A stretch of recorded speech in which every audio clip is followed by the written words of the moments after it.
Hello everyone, welcome to our Starting Up a Business from Scratch video series. There are 7 videos in this series and they are all designed to help you make the decisions that you need to when starting a business. Hello Kingsley, thank you for this series. No worries, Louise. So let's start at the beginning. What's the first thing we need to do when thinking about starting up a business? Very similar to what we talked about with buying one, Lou, is to, I suppose, as best as we can, with a bit of ballpark figures, is my idea a winner or a bit of a harebrained idea, I suppose, and where does it sit in there? And to do some numbers. Of course, the great challenge of a new business is it's sort of all guessing, I don't know how many widgets I'm going to sell and these sorts of things. So it's much harder from that point of view to know whether you are about to enter on an absolute winner or a dud.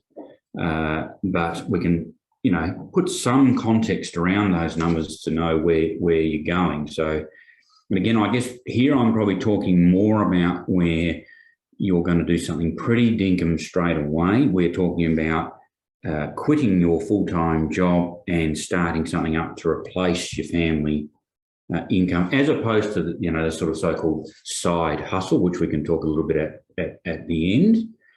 So we're talking about something pretty serious. And I guess the first context I want to put around it is in the terms of, let's say you've come up with some business idea and it's going to require, and sometimes they don't, which is great, but let's say it's going to require a lot of money and it's going to, so it's $400,000 or something, and we're going to have to borrow that, probably secured against the family home in most cases.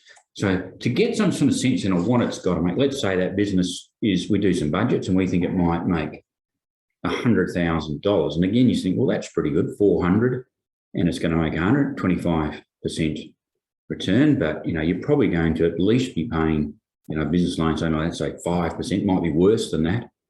So there's 20,000 that's got to come out of the 100. Then the tax man is going to want, there's 80 left and he's going to want something of that. So we'll make it very simple and say it's the small company tax rate of 25%. There's some things you can do to make it a little bit better than that, but nevertheless. So there goes another 20-odd thousand. Of course, the bank's going to want you to pay this loan back. And, typically a business loan, you might be able to get it over, say, 15 years. So, then you're talking again, probably another 20-odd thousand plus dollars a year. You're down to sort of getting into the sort of the 40s. That's what you're left with for you. And you've still got to run the family. You still possibly got the existing home loan that you had. That might be $1,500 a month, home loan repayment or something. Well, there's 18 out of the remaining 40. And you've still got to put food on the table. So it gets across the sort of income that you're going to need to make this work, particularly if you're going to go the whole hog and quit your job. So that's sort of the first thing I like to get across to people is the scale of the task and the challenge that you've set yourself by choosing to do this or thinking about doing it. Then of course, it's that trigger you alluded to at the front end of sort of, I've said $100,000 profit. Well, what's that built on when it's a whole new business? And of course, all you can really do there is some budgeting and do some different scenarios and so forth. And I sort of, at the minimum, you'd want to do a sort of optimistic one, a sort of one you probably think will be reality, middle of the road one. And I also get, to do a pessimistic one.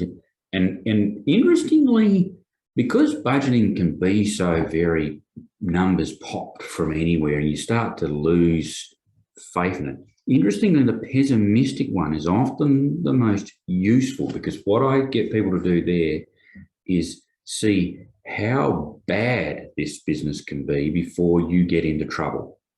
And of course, if it can be very bad before you get into trouble, it's an inverse way of saying, well, this is probably a good business. And hopefully gives you some confidence to do it. So that's the key sort of thing I try to get across to people, to understand what they're going to have to generate, doing some budgets, and then sort of saying, well, so what's the probability of me realistically making 100,000 out of this in, say, the first year, particularly if I've chucked in $100,000 a year job. And again, it's not perfect because it's a new one and it's some guessy judgment in it. But, you know, you can start to make some judgment of it. Well, yeah, I'm very confident I can make it earn 50,000, but 100,000, gee, I don't know. And then you've got to rethink whether you're going to do it. So that just gives some framework around whether this is worth pursuing or not. So Kingsley, just one question. What sort of things should people look at in that budget? Should they be doing some research around the market, you know, looking at competitors and that sort of stuff to see what they're sort of spending to work on this budget?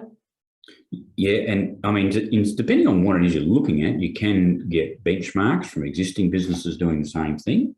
Unfortunately, there's not benchmarks for everything. Probably the other thing I would advise people about is where someone else is doing the thing that you're thinking about doing and you think, geez, they're hopeless. I could easily do a better job than them. One, you might find out that it was a bit harder than you thought it was. And two, the other thing you've got to bear in mind is you will see situations where they were cruising. Now there's some competition from you, and so they pick up the game. Or they sell it to someone else who is a good operator. So be very careful about those sort of very bold, optimistic, oh, they're hopeless and I'll be marvellous sorts of predictions for yourself. Because even as I say, even if that's true, they could sell it to someone else who's a very good operator. So just be very circumspect about that sort of stuff. Awesome. Well, guys, you heard it here. You need to run some numbers and do the budget. Kingsley, our accountant, always says run the numbers. So when you're looking at starting a business, run the numbers, do some research, and if you need support, have a chat with Kingsley.